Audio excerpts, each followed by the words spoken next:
How's everybody doing? My name is Anthony Brian Logan, and today we got to talk about this NFL anthem situation and the possible protests from the players that may come as a result. Now, if you don't know, I did do a video about this where in 2018 on forward, the new rule in the NFL is that if you are on the field during the national anthem, you must stand for the anthem and show respect, which means you can't be standing and turning your back or doing anything like that. You got to stand and show respect. And this goes for all NFL personnel who are on the field, players and coaches, everybody. You can stay in the locker room during the whole thing and come out after the anthem was playing, but if you're out there, you can't have any kind of protest during the anthem. This has caused widespread reaction. People are talking about it as racist, as unconstitutional, which is false, but I digress for now. There's been a lot of reactions to this. It really, like I said in the previous video, all boils down to money, to cash. It's all about money, because if the NFL is taking a 10% loss in revenue and or viewership each year this happens, then at a certain point, you're going to start to affect the bottom line. And I don't think anybody wants that. The players, the coaches, the owners, anybody that is involved with the NFL financially, any kind of way, from the hot dog vendors on up to the highest paid quarterbacks, nobody wants that to happen. So this rule, although maybe too late, definitely late, maybe too late, but it was necessary to do. You had to have it, because if you didn't have the rule, you would have much more loss of revenue, loss of viewers, and loss of market share and total sports viewership as a result. Now, like I said, it's caused a lot of protest. According to our favorite rabble rouser on Twitter, I guess that's probably the best way to put him, Shaun King, a.k.a. Talcum X, a.k.a. Martin Luther Cream, whatever you want to call him. He has reported that there is going to be a protest among the NFL players to where they sit out until Colin Kaepernick and Eric Reid get hired, which to me is kind of dumb, because guys get cut from the NFL every day. Some guys who may have been great football players a year or two ago get cut from NFL teams. Nobody has a protest. Nobody really cares. The reason why there may be a protest in favor of these guys getting jobs is because they are not in the league, mostly due to the NFL protests. Now, in the case of Colin Kaepernick, his quarterbacking skills are in question. And Eric Reid, he's a decent football player, but I'm not sure if he's that good to where the whole protest thing would be overshadowed by his good play. Because let's be honest, if a guy like Tom Brady was out there protesting, it's hard to cut him from the team, because you're talking about one of the best quarterbacks ever to put on a pair of cleats. I mean, you might have to just live with the protest because of his excellent play. But when you're talking about a subpar player or like just an average player, these guys are easily replaced. And this brings me to the whole protest. There's a bunch of guys who say they're going to sit out until Colin Kaepernick and or Eric Reid get hired, maybe until the NFL rule that just got put into place gets reversed. And the guys that are doing it are saying they're trying to get 25% of the league to participate. So I guess in their mind, without 25% of the players that are currently in the NFL will not be able to continue. But that does not make any sense. First of all, you got college football all over the country with players, just everybody's trying to make the NFL. You know, some guys realize they won't make the NFL, but everybody's trying. You got guys that come at the end of the draft that try out as free agents. Some guys will spend actual money out of their own pocket to go travel from team to team and try out. You got guys on the practice squad. Basically, what I'm saying is that there are a lot of other guys who would love to play in the NFL and wouldn't do any protesting. They wouldn't do anything. They're just trying to get on somewhere.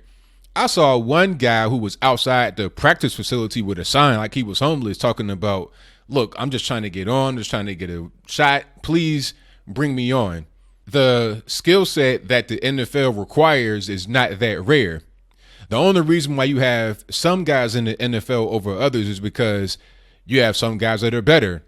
However, if the better guys are not available, they will be replaced with guys that are slightly less good, but will still be able to fill the position.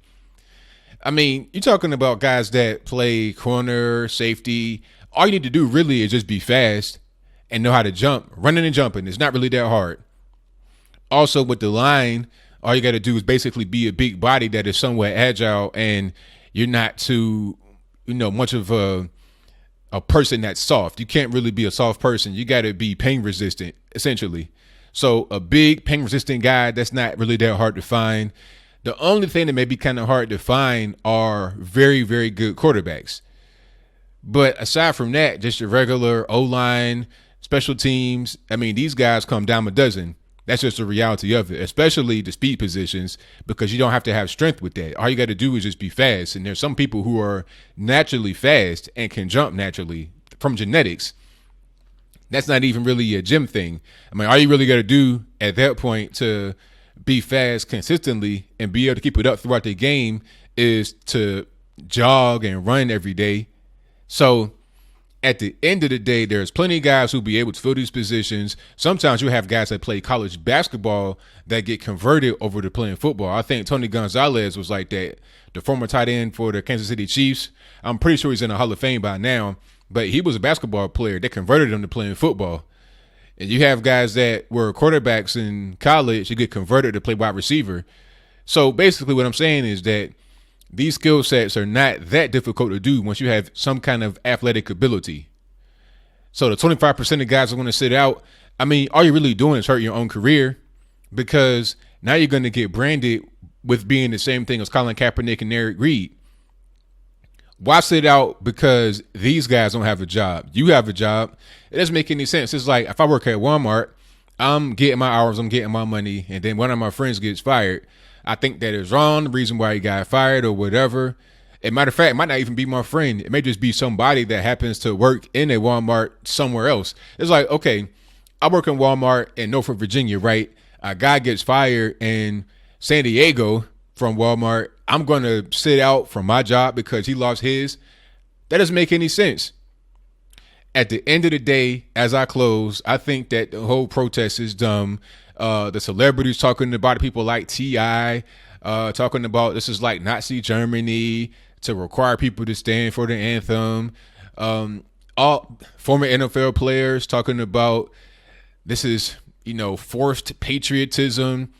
Look, if the NFL thought that kneeling during the national anthem or not having an anthem at all would increase the revenue, they would do that. This ain't about nothing else other than money. It's not a personal thing. People taking it personally and getting offended. They want to bring in civil rights. They want to bring in First Amendment. This is not even under the First Amendment, first of all, because your employer may dictate the terms of your employment. And even if it wasn't your employer, it's not a matter of First Amendment. All that the First Amendment says is that the government cannot restrict your freedom of speech for the most part. The government can say you cannot yell fire in a theater. You can't call somebody and leave a threat. You can't verbally threaten somebody on the street. That can be considered assault. You can go to jail for that. So there are certain times where you can have free speech and you can't as it relates to the government. You have libel and slander. Both of these are not covered under free speech. At the end of the day, free speech is about the government not being able to lock you up for saying things that are controversial, unpopular. That has nothing to do with your employer saying, this is our code of conduct and you must adhere to it. If you don't adhere to it, there'll be a penalty. You can sign up for this or not. If you think that your ability to kneel on the field and lose yourself, your team, the NFL, and everybody works with the NFL money, then hey, that's fine. But guess what? You can't do that here because we're trying to make money.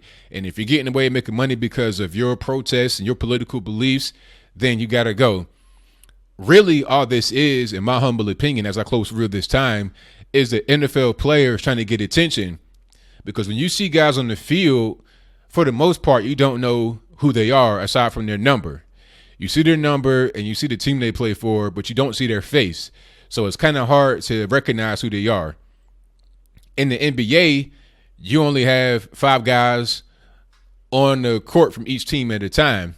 And there's no helmets. You can see their face clearly. you know who they are. The number is kind of inconsequential because you can see their face and you always can see them up close. You can see their height, weight, skin tone, all that. But with NFL players, you don't see that. All you see is a number and a bunch of pads and their uniform. So they're trying to get some on-camera time with their helmet off, and they're also trying to get recognized for being a so-called civil rights thought leader. That's why they wanted to protest, in my humble opinion, for the most part. Also, just to be part of something to copycat, because nobody did that before Colin Kaepernick and his friend on the 49ers, Eric Reid, did it. So it's really crazy. Oh, one more thing I got to say. Steve Kerr, he is the coach for the Golden State Warriors basketball team, probably the best team in the NBA.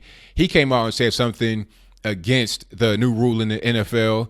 Meanwhile, the NBA has the exact same rule.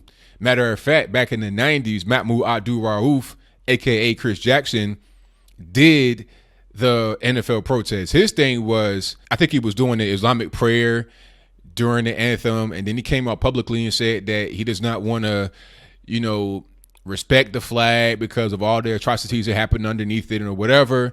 He got suspended without pay and eventually ran out of the NBA. So you're not going to see anybody in the NBA kneeling because there's a rule against that right now. I'm sure if there was not a rule against it, then you would have seen guys kneeling because there were people from other sports who were doing the kneeling. I saw a soccer player do it. This white female soccer player kneel. I was like, what is going on? So to anybody talking about this is racist or whatever, the NFL, I think, is like 60 or 70% black. The NBA is well over 80% black, and they have the anthem rule, and they've been had it for over 20 years now. So why is the NBA not labeled as racist? Why is Steve Kerr labeling the NFL as racist when he works for the NBA? I think it's all about what you see right now rather than figuring out what has happened before and what the total context of the situation is. So that is pretty much all I got to say. What say you? Do you think that there will be an NFL protest of players, 25% of the guys not showing up? Will that happen? Do you think that they are irreplaceable? Offensive linemen, third string guys on the practice squad, special teams, are they irreplaceable really? Or can you pretty much just plug and play any recent college player, a guy that's deep on the practice squad that never gets any minutes? These guys are not just bums. These are not people that you see working in a diner. These are trained athletes who never get the chance to get on the field. So with a 25% of NFL players, starters, bench guys, or whatever sitting out, there will be more to replace them. And the average person watching the game will not even see a difference. They won't even care who these guys on the field are because, like I said before, you never see their faces anyway. All you see is their uniform and their number. But whatever your thoughts are, please let me know in the comments below. And that's all I got to say for this video. If you like what you heard, please comment, rate, share, and subscribe. Peace.